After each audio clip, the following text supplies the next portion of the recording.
This is the story before the turkey and the big family dinners.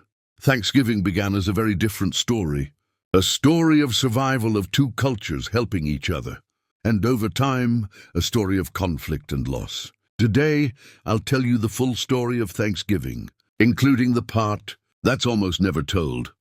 In 1620, a group of English pilgrims crossed the Atlantic searching for religious freedom. They arrived in New England weak, starving, and unprepared for the brutal winter. The Wampanoag Nation watched them carefully, but with compassion.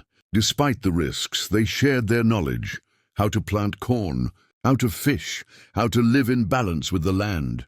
Thanks to that help, the Pilgrims survived. And in 1621, after their first successful harvest, they held a 3-day feast. Wampanoag people and English settlers sat together, sharing simple foods: corn, squash, fish, venison. This moment of cooperation, brief but real, would later become the legendary First Thanksgiving.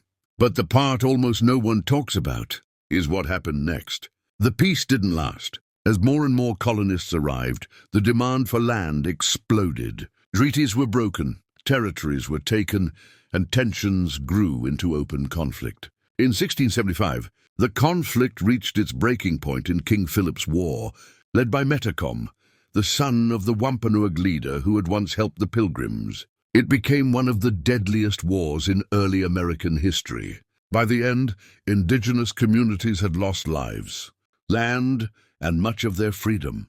Today, Thanksgiving is a day of gratitude, family gatherings, and shared meals. But it's also a moment to remember the full history.